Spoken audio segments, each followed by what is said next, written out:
Every December, the wealthy in America quietly shift their money to optimize taxes and prepare for the new year, allowing them to grow their wealth faster than the rest of the market. But this year is different. Major tax law changes officially take effect on January 1st, 2026. Combined with fears of a recession and the disruption AI is causing in labor markets and capital flows, that means what you do with your money from now until December 31st could make the difference between missing out on a massive wealth shift or seizing it to keep thousands of extra dollars for yourself. In this video, I'm going to show you 5 strategies the rich are quietly using right now through December 31st to legally optimize taxes and reposition assets before 2026 begins. And this comes from someone who seriously studies federal tax law, though I'm not your personal attorney, and you shouldn't trust a random person on the internet without verifying. If you have specific tax questions, talk to your financial advisor or a local tax professional. And once you understand how the wealthy treat the timing of income as a strategic tool, you'll never look at year-end bonuses or commissions the same way again. Because in a tax transition year like 2025, 2026, the timing of the money you receive is just as important, sometimes more important than the amount itself. That's why the #1 strategy of wealthy Americans is always defer large income to next year whenever possible. When the 2026 tax rules kick in, the new brackets will let you earn more before hitting higher rates. For example, the 12% bracket gets expanded. The 22% and 24% brackets have higher limits, meaning you can receive the same bonus but pay less tax simply because you took it at the right time. For salespeople getting big year-end commissions, negotiating to push the payout to the first payroll of January 2026 can save thousands in federal taxes. For 1099 freelancers or contractors, asking clients to pay invoices on January 2nd or 3 instead of December 28th, 30 can be the difference between getting pushed into a higher bracket or staying in a lower one. For tech workers facing year-end layoffs, which are very common in big tech during the current AI cycle, a bonus or severance received in 2025 can spike income at exactly the worst moment, making you pay way more tax even if you're unemployed next year. But if that money lands in 2026, you may fall into a lower bracket and pay far less on the exact same amount. For business owners, especially those who control draw or profit distributions, delaying payout to January is a perfectly legal, IRS-recognized strategy as long as you don't falsify documents or backdate transactions. And this is the crucial point. This is not tax evasion. The IRS clearly distinguishes between tax evasion and tax planning. Timing of income is part of tax planning. Big companies do it. The wealthy do it. Family offices do it. The middle class takes money whenever it's offered and never realizes timing can affect thousands in taxes. To see the impact, imagine you get a $20,000 bonus on December 28th, 2025. It gets added to 2025 income and may push you into a higher bracket. But if you receive that exact same amount on January 3rd, 2026, under the expanded new brackets, you could pay less tax on it just because you waited a few days. That's why many executive-level and high-income employees actively ask their company to move the bonus to the first payroll of the new year. And don't think this is awkward to ask. Big US companies are completely used to it. They just record it in the next pay period, no big deal. For freelancers, putting net 30 earliest payment due January 2nd on the invoice is totally normal. For small business owners, you can delay distributions and not pay yourself in late December, but in early January. All perfectly legal, as long as the books are clean.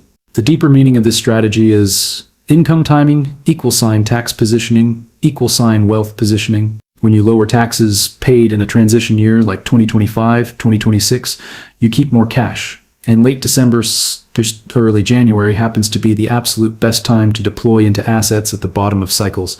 Oversold stocks, bonds benefiting from Fed rate cuts, adjusting real estate, or expanding AI's robotics ETFs.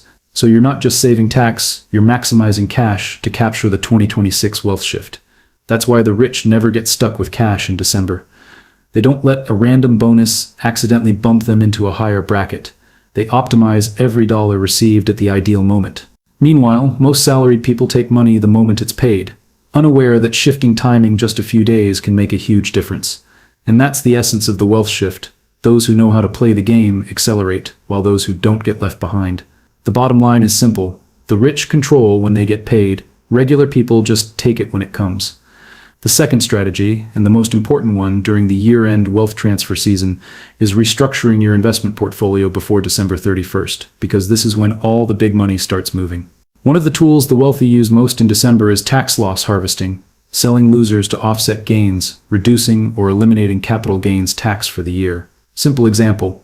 You bought stock A for $5,000 and sell it this year for $15,000, so you have a $10,000 taxable gain. But you also have stock B you bought for $37,000. That's now worth $25,000. If you sell stock B this year, you create a $12,000 loss that wipes out the $10,000 gain from stock A, bringing your taxable capital income close to zero. The extra $2,000 loss can offset up to $3,000 of ordinary income, and the rest carries forward. But the IRS has a critical rule most people miss, the wash sale rule. You can't sell a loser and buy the same or substantially identical asset within 30 days, or the loss is disallowed. That's why the rich plan ahead, sell December 15th, buy back January 16th. They never waste the golden 30-day window. Beyond offsetting gains and losses, you also need to understand how 2026 long-term capital gains work. In the U.S., now if you hold an asset over 1 year, you pay 0%, 15%, or 20% depending on income. Tons of middle-income people don't realize they can sell thousands in gains and pay zero tax if they fall in the 0% long-term bracket. That's why year-end is the perfect time to check income, confirm your bracket, and see if you can realize gains at lower rates during the transition. But tax loss harvesting is only part of the picture. Year-end is also when the strongest portfolio rebalancing of the entire market happens. Big funds, family offices, and hedge funds close positions in Q4. They take profits, reduce risk, rotate into sectors that will benefit in the new year, and prepare cash for the next cycle. Most individual investors don't notice this, but it creates profound price moves. If you don't actively reposition, you're out of sync with smart money flows. And when smart money moves, asset prices shift more than you think. 2025, 2026 is special because the wealth shift is blatantly obvious in US markets.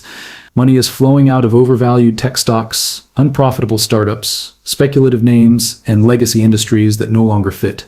Money is pouring hard into AI infrastructure, energy, high-quality bonds, expecting Fed cuts, and real estate, especially as lower rates make borrowing cheaper. When smart money reallocates, they don't wait until January. They act in December. That's why repositioning before 12/31 matters so much.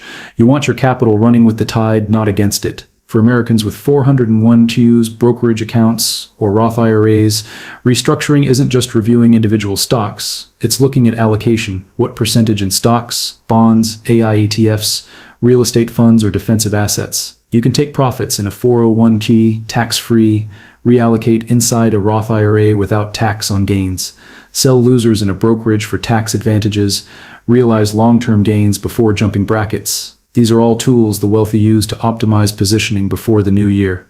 The middle class usually lets everything ride and lets the market decide their portfolio's fate instead of taking control themselves.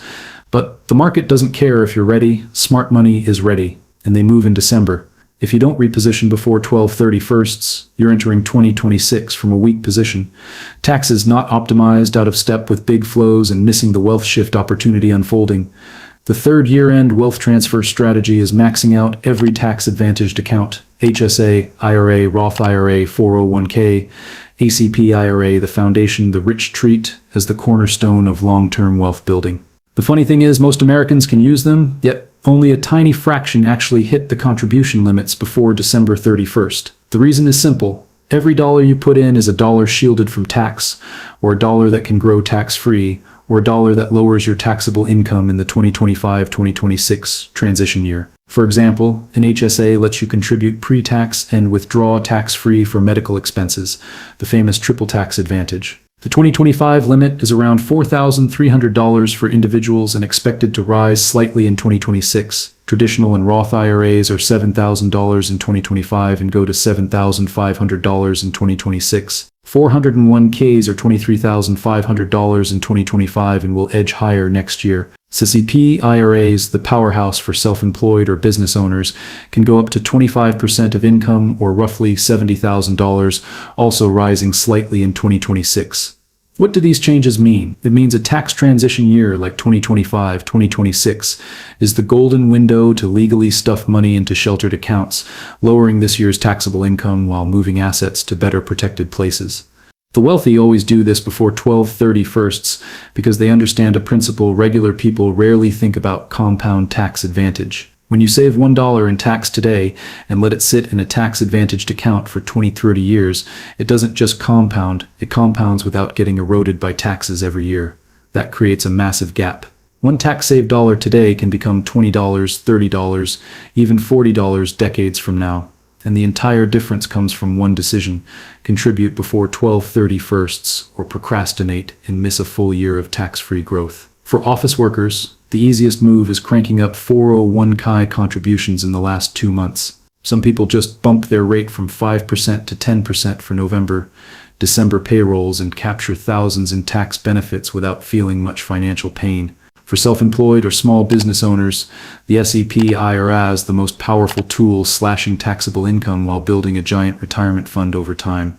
For side hustlers, freelancers, or gig workers, opening a Roth IRA and stuffing $6,000, $7,000 in every year is one of the surest ways to shift wealth into a tax-free growth zone.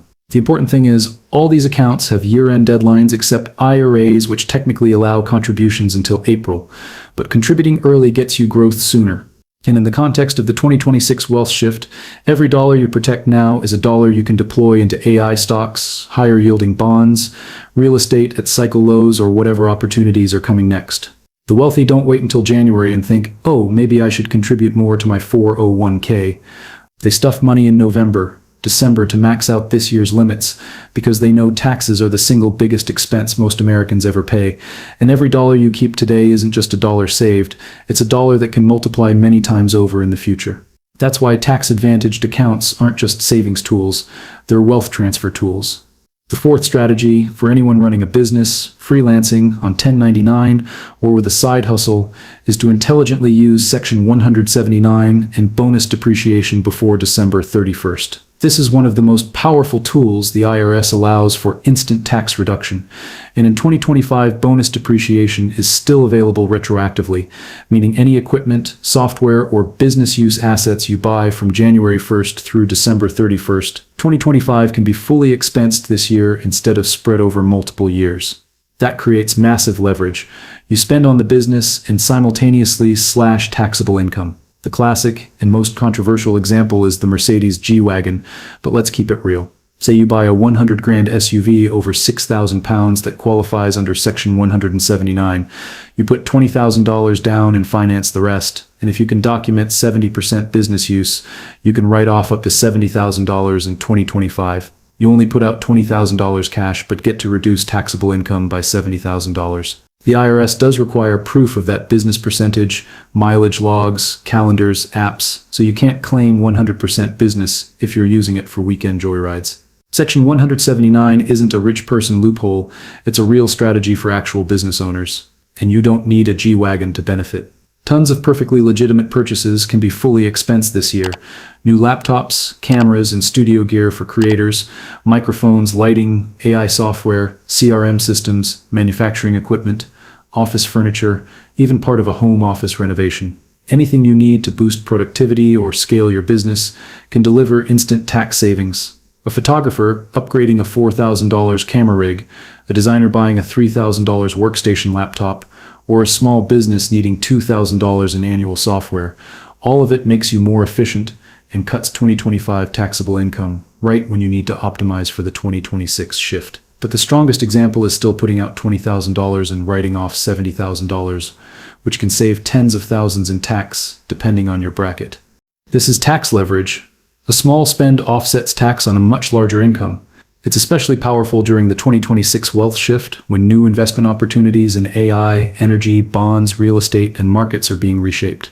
By lowering tax now, you keep more cash to invest exactly when those doors open. The rich rule is simple. Spend to build, not spend to impress. Only buy assets that generate more income or increase earning power, not to flex. The IRS doesn't care if the car or gear is flashy. They only care if you can prove it's for business. In a period of massive wealth shift, year-end spending isn't just tax reduction. It's upgrading your money-making toolkit so you enter 2026 stronger, cheaper, and with higher growth potential. For business owners, freelancers, and anyone with independent income, this is the fastest legal way to transfer wealth into the new year and start 2026 from a stronger position. The fifth strategy, the one that ties the entire pre-December 31 wealth shift picture together, is the donor-advised fund, a tool most regular people have never heard of, but the wealthy in America use constantly to cut taxes, manage public image, and control exactly how and when their charitable dollars get distributed without having to decide immediately. A DAF is simple. You contribute cash, appreciated stock, or crypto in 2025. You get the tax write-off immediately, but you can direct the money to actual charities anytime in the future, next month, next year, or 10 years from now. This lets the wealthy reduce tax in the exact year they need the deduction, especially transition years like 2025, 2026, while retaining full control over the eventual grants. The tax benefit still depends on whether you itemize or take the standard deduction. In 2025, the standard deduction is roughly $14,000 for single and $29,000 for married filing jointly. So if your total itemized deductions, mortgage interest, state taxes, donations don't exceed that, the donation does nothing for you. That's why the wealthy bunch donations into 1 year to blow past the standard deduction and switch to itemizing, maximizing the write-off. With a DEF, they can drop $20K, $50K, even $100K plus in 1 year. Take the deduction now and decide later which charities actually get the money. That's why high earners in California and New York love DEFs. They cut federal tax / sky-high state tax and get the PR of having a named charitable fund without spending a dime yet. More importantly, a DEF is a sophisticated wealth transfer tool. When you donate appreciated assets, stock or crypto, you avoid capital gains tax and still deduct the full fair market value. The wealthy use this to move hundreds of thousands from taxable zones to tax-free zones while keeping control of the flow. It's the strategy nobody talks about, but that works huge in tax transition years. Put all 5 strategies together and you see the complete system. The rich are quietly running before December 31st. They control income timing to land in the best brackets. They restructure portfolios, harvest losses, realize gains smartly, and rotate with smart money flows. They max tax-advantaged accounts to shield assets in transition years. They spend strategically under Section 179 to cut tax today and upgrade earning power tomorrow. And they use DFs to grab huge write-offs without giving money away immediately while managing image and optimizing assets. None of this is secret tricks. It's just what the wealthy understand and execute with discipline. The common thread: everything has to happen before December 31st. And here's the biggest warning: the wealth shift doesn't wait for you. It's happening right now. And December 31st is the line between those who play the game and those who get left behind. If you want to keep getting strategies to protect and grow wealth in this volatile period, hit subscribe so you don't miss the next videos. See you in the next one, where we'll dive deeper into the big opportunities opening up in the coming wealth shift.